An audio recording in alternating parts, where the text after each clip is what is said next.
I'm here with you, Kate Scott. Overall, look, where are you currently training at the moment, and how's it going? Yeah, I'm currently out in Flagstaff, Arizona, in the States, just getting ready for London Marathon. So I've been out here about 2 weeks, and I've got about another 3 weeks to go. So Yep. yeah, Cool. And look, you've already achieved the qualifier in London, April last year with a 2:13.13, and then you bettered that in Berlin in September last year with a 2:11.24. But you're not in the team yet officially for Rio. yeah. So I did London Marathon, as you said, in April. And at the time of running, I didn't actually know what the qualifying time was for Rio. British Athletics hadn't announced the qualifying time, and then after London, they announced it. So I wasn't happy with the time I ran at London, but obviously it was the added bonus of it being the qualifying time for Rio. And then I figured I needed to run a bit quicker, so I turned down a world champ spot and I went to Berlin in September and ran 2:11. Um, and then yeah, I thought that would be solid enough to qualify for Rio. And then in November, having run two marathons last year, they announced that London would be the actual trial. Whereas in 2012 they didn't have a trial. They just took the two guys that had the A standard. So yeah, it's a bit annoying to find out there was going to be a trial, having already done two marathons last year and turned down the world champs. But yeah, we are where we are. You are where you are, and so that means you have to finish top two. It's not obviously you've already got the time, so you just got to get top two there.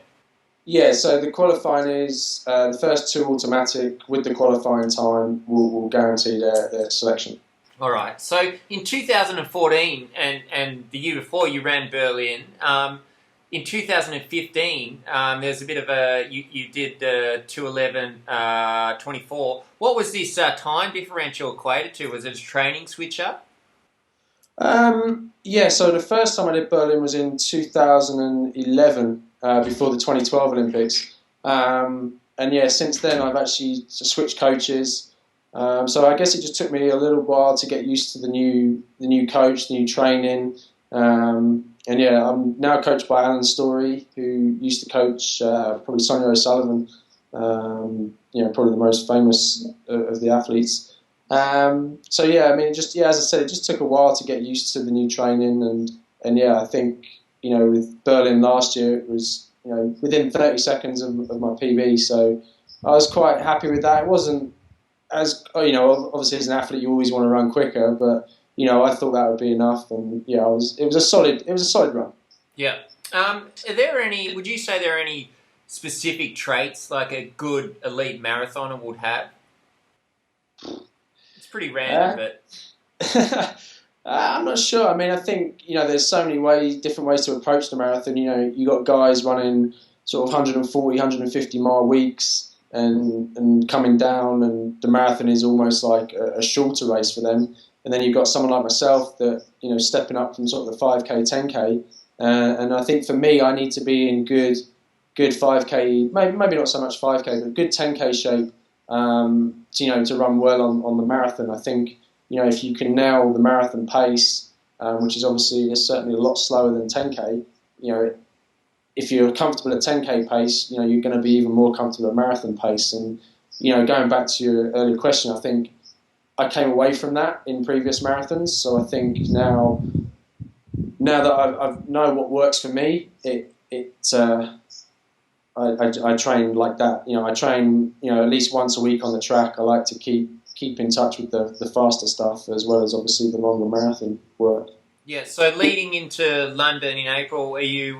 Do you have any more 10k races, kind of tune-ups planned? Not as much, obviously, because I'm out in Flagstaff now. I'm not going to race out here. It's just about getting the training done. I might jump in maybe a 10k or a half marathon back in the UK before London. But yeah, I mean, it's one of those where I now got to be ready to do the trial, and then as I said, I'd like to run well over the 10k before going into a marathon build-up. But now, how the selection policy is, I have to run London, and then obviously you have a couple of weeks downtime, and then you've got to go straight back into another marathon build-up for Rio in August. Okay, so In July of last year at the Peachtree Road Race in Atlanta, you ran past the US runner, I think it was Major Ben Payne, as he was prematurely celebrating his victory. Look, once again, this received major media attention. I've just been watching the Fox News coverage on it, and can you talk us through a bit about this experience? Yeah, I mean, I was actually so Peachtree this year. Or last year, sorry, it was the first time they had kind of a European team, an American team, an African team, and that was the main international race. And I was only the first reserve for the European team, so they actually put me into sort of the main race, the mass race. So it wasn't a particularly quick race. It was just very competitive, and yeah, with it being obviously the 4th of July, big national holiday over here, the race rolled out and got to the last K, and it came down to a sprint finish between myself and Ben, and yeah, maybe a few meters before the line, he put his arm up a little bit, and I just sort of outdipped him on the line, and it was. I was very surprised at the amount of coverage it got over here. I think, because there was no. It took them about an hour to announce the winner because obviously there was no. I don't think they were expecting such a close finish. There was no photo finish or anything like that. So, yeah, it was an interesting day. Nice, and not to pry on the London Olympics, but what will you do different this time around? If all goes well in London and you make the team for Rio. If all goes well, I mean, obviously the main target now is London, and I can't really think about Rio until after London. But obviously, like I said, there's not much time between the two marathons to sort of change training or focus more on a 10K. So I think I'll just do the same as I'm doing this time round. Keep doing the track sessions once a week, and just do the marathon work, and obviously just try and keep a lid on it, really. I think in 2012 I went into that race slightly overtrained, and obviously looking to run a PB, which was not the best idea. It's a championship race. The Olympic marathons are never that fast. They're not as fast as the big city races where they go 205, 206, or quicker. It's just a case of being sensible and finishing as high up as possible. Nice. And talking of the race in Atlanta and the London Olympics, what would be your most memorable race to date, if you could pinpoint one? I get asked this question quite a lot. It's probably Berlin the first time round. That was my debut marathon. Everything clicked on the day. It went well, and I qualified for the Olympics. And I think nothing will top that day. Yeah. And look, you went to Butler University, had a great career there. You've come out of Butler. You've obviously made the Olympics, and so that process worked for you. Would you recommend this route to young top runners coming out? It can only bring you on. If you get your head down, you train, you go to class. Yeah, it's a good setup, definitely.